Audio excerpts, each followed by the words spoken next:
मेरे गांव में एक पुराना मठ था। जब उस मठ के महंत की मौत हुई तो एक बहुत बड़ी उलझन खड़ी हो गई। महंत ने ऐसा कोई वारिस नहीं चुना था जो उनके मरने के बाद मठ की गद्दी संभालता। मठ के पास खूब जायदाद थी।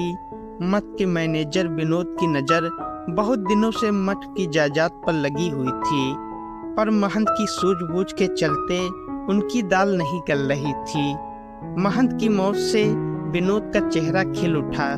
वे महंत की गद्दी संभालने के लिए ऐसे आदमी की तलाश में जुट गए जो उनका कहा माने। नया महंत जितना बेअकल होता, भविष्य में उन्हें उतना ही फायदा मिलने वाला था। उन दिनों महंत के एक दूर के रिश्तेदारी का एक लड़का राकेश गिरी मठ की गाय भैंस चराया करता था। वह पढ़ा लिखा था, लेकिन घनघोर गरीबी ने उसे मजदूर बना दिया था। मैनेजर विनोद ने गांव के लोगों की मीटिंग बुलाई और नए महंत के लिए राकेश का नाम सुझाया। वह महंत का रिश्तेदार था, इसलिए गांव वाले आसानी से मान गए। राकेश के महंत बनने से विनोद के मन की मुराद पूरी हो गई।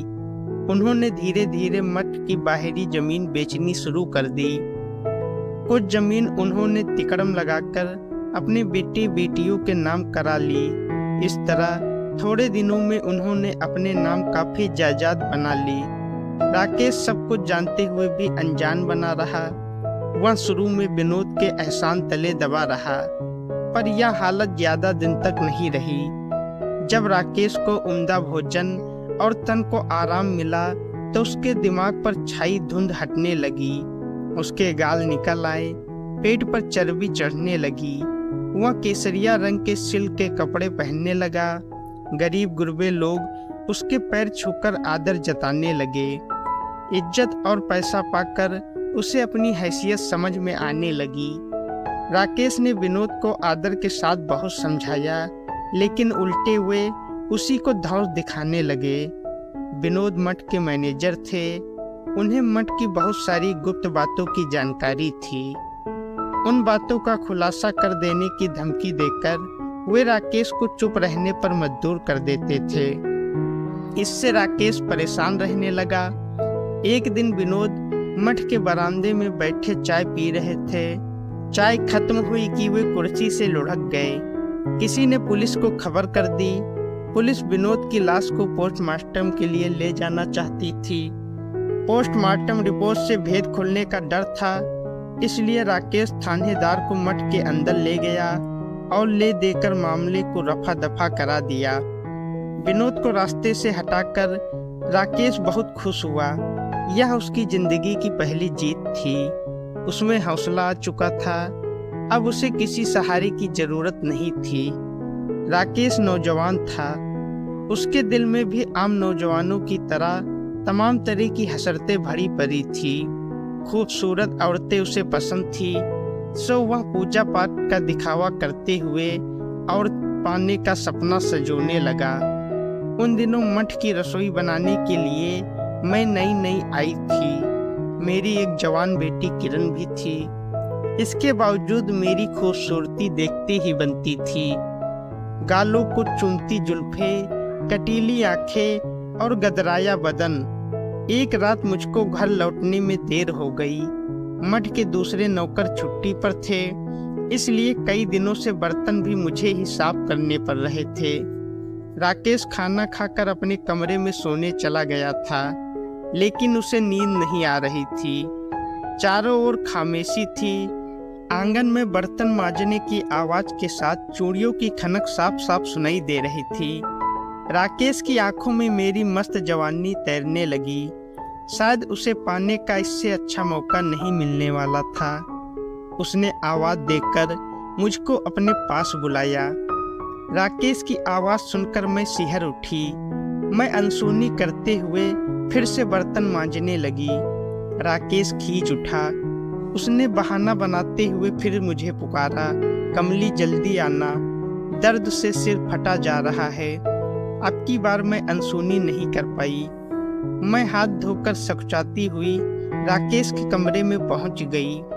उसने टेबल पर रखी बाम की शीशी की ओर इशारा करते हुए बोला, जरा मेरे माथे पर बाम लगा दो। मजबूरन मैं बाम लेकर राकेश के माथे पर मलने लगी। कोमल हाथों की छुअन से राकेश का पूरा बदन झंझना गया। उसने सुख से अपनी आंखें बंद कर ली। मैं हंसती हुई बोली, जब तुम्हें औरत के हाथों ही बाम लगवानी थी तो कंठी माला के झमेले में क्यों फंस गए? डंका बजाकर अपना ब्याह रचाते, अपनी घरवाली लाते, फिर उससे जी भर के बाम लगवाते रहते। वह उठ बैठा और हंसते हुए कहने लगा, कमली तू मुझसे मजाक करने लगी? वैसे सुना है कि तुम्हारे पति शहर गया था जो आज तक नहीं लौटा।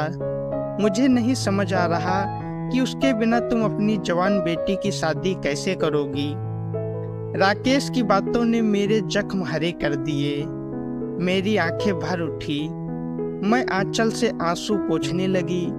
राकेश हमदर्दी जताते हुए बोला, कमली रोने से कुछ नहीं होगा। मेरे पास एक रास्ता है। अगर तुम मान गई तो हम दोनों की परेशानी हल हो सकती है। सो कैसे? मैं पूछ बैठी।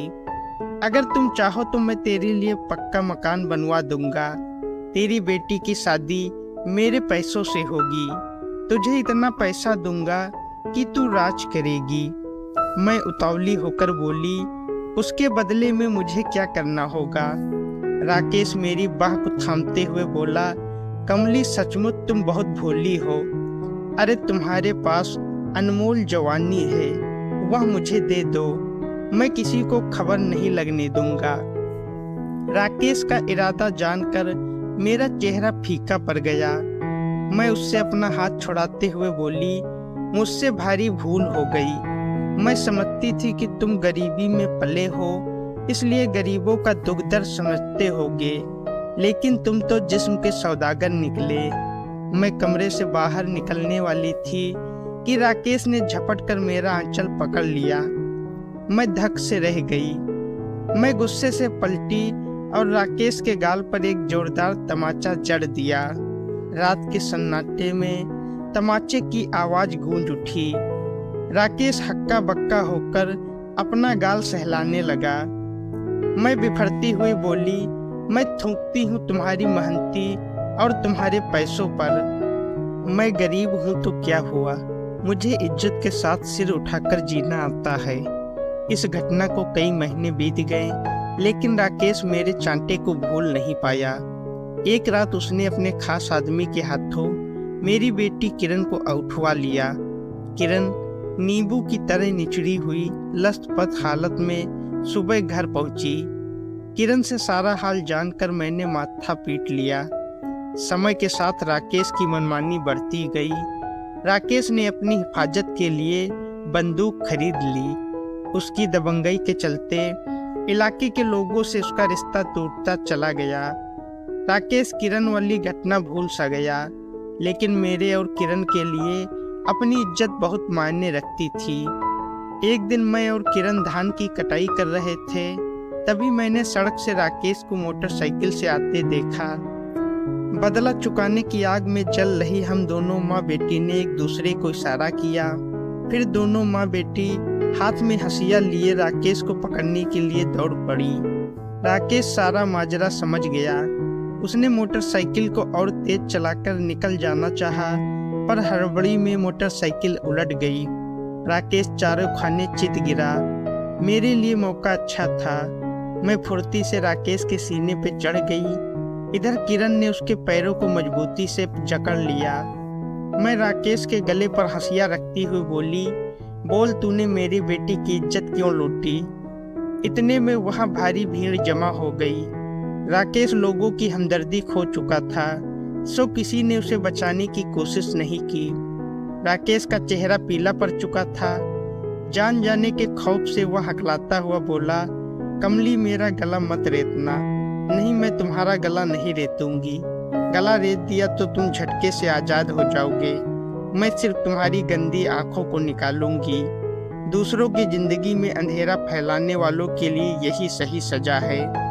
राकेश के लाख छटपटाने के बाद भी मैंने नहीं छोड़ा।